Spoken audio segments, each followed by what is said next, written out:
That was Samira Sayed Rahman there from Save the Children speaking with us earlier. The International Association of Genocide Scholars has said that Israel is committing genocide in Gaza.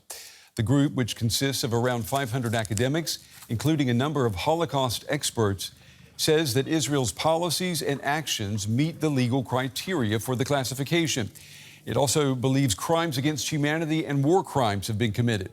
Israel has denied it is committing genocide and calls the accusations anti-Semitic. Well, I'm joined now by Timothy Williams. He's a junior professor and conflict researcher at the University of the Bundeswehr, Munich. He's also second vice president of the International Association of Genocide Scholars. So, Professor, it's good to have you with us this evening. Which specific actions by Israel in Gaza does your association classify as genocide? Thank you for having me. Well, it's accumulation of many different actions which have been fulfilled and now constitute the crime of genocide. So the crime of genocide entails 5 different types of actions which can occur for genocide to then be seen. The first is killing, and we've seen over 60,000 killed in Gaza already. Physical and mental harm being committed. We've seen over 140,000 injured, many more also with mental harm. And I think also very important is inflicting conditions of life calculated to bring about the destruction of the group. And we see that in many ways, the destruction of agricultural fields and food warehouses, bakeries, creating conditions of starvation. And we've seen that 90% of housing has been destroyed, deliberate attacks on humanitarian aid workers, and limitation on the amount of humanitarian aid coming in. And so all these together constitute actions which the majority of our voting members believe to constitute genocide. And this is combined with intent. That's a really important stipulation within the Genocide Convention. Yeah, that's what I wanted to ask you about in a second here. I mean, genocide is legally defined as acts committed with the intent to destroy, for example. How do you determine, or how do you prove intent? So very seldom does a genocidal regime have a smoking gun, as you call it. There's not one press release which a government sends out saying we now intend to destroy an entire group. But it's indicative through actions and statements. And we see senior government leaders and military leaders across the last almost 2 years now, making statements which together we believe constitutes an intent to destroy, such as dehumanizing language, which we see in many cases of genocide, talking about Palestinians as human animals, as well as the conflation of Palestinian civilians with Hamas and an intent to destroy Hamas in its entirety, meaning that anyone in Palestine is fair game within Gaza. And what sources, what data did you rely on to reach this conclusion? And I ask that being very aware of the very limited independent access that we as journalists, for example, have had to Gaza.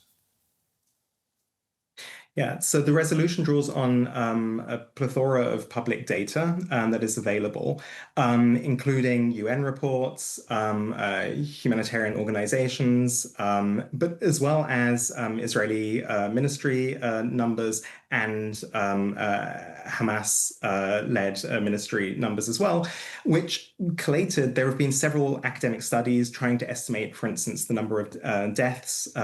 And so altogether, we do have relatively reliable numbers now, even though access has been relatively difficult because of the wide attention that has been garnered for the violence happening in Gaza. A lot of people have been working on trying to ascertain these things. And in terms of the intent, many of these statements have been made to the public in statements in the Knesset or in public remarks. The Israeli government strongly rejects the genocide accusation. How do you respond to Israel's argument that it is taking great care to avoid civilian casualties and that Hamas is responsible for harm to civilians and that Hamas uses civilians as human shields?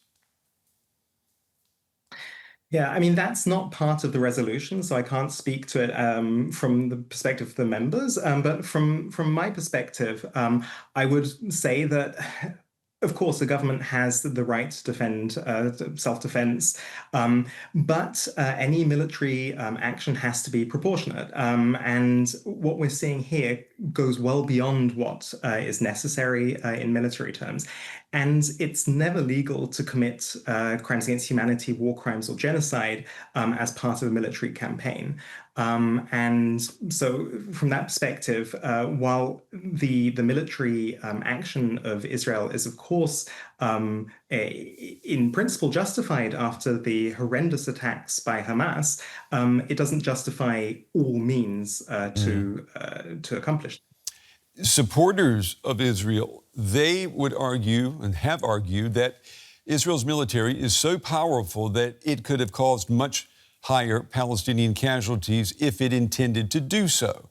So how do you evaluate this claim in relation to the genocide allegation? Yeah.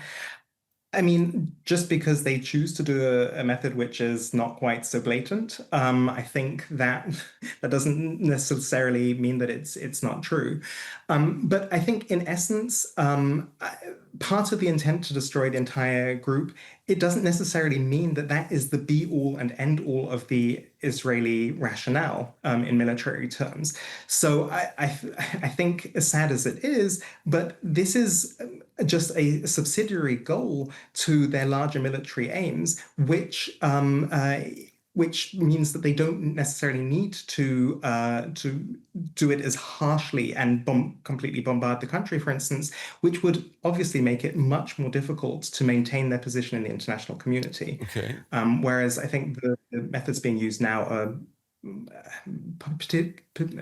possibly a little bit more ambiguous. Okay, well, let me turn that around then and ask you this way. Some Israeli officials describe Hamas as October 7th terrorist attack in which 1,200 people were killed, 250 taken hostage. They say that itself was genocidal. How does this factor into your analysis? So the resolution itself doesn't go into that. Right at the beginning of the resolution, we obviously clarify that the Hamas-led attack on the 7th of October was horrific and itself constitutes international crimes. And in our call to the international community, we say that the international community needs to be strengthening international law institutions like the ICC and the ICJ, the International Criminal Court and the International Court of Justice. And from that perspective, also those crimes need to be punished. But the focus of the resolution is on the ongoing violence that is occurring in Gaza. And that obviously doesn't justify the Hamas attack in any way. Timothy Williams of the International Association of Genocide Scholars. Mr. Williams, we appreciate your time tonight. Thank you. Thank you very much for having me.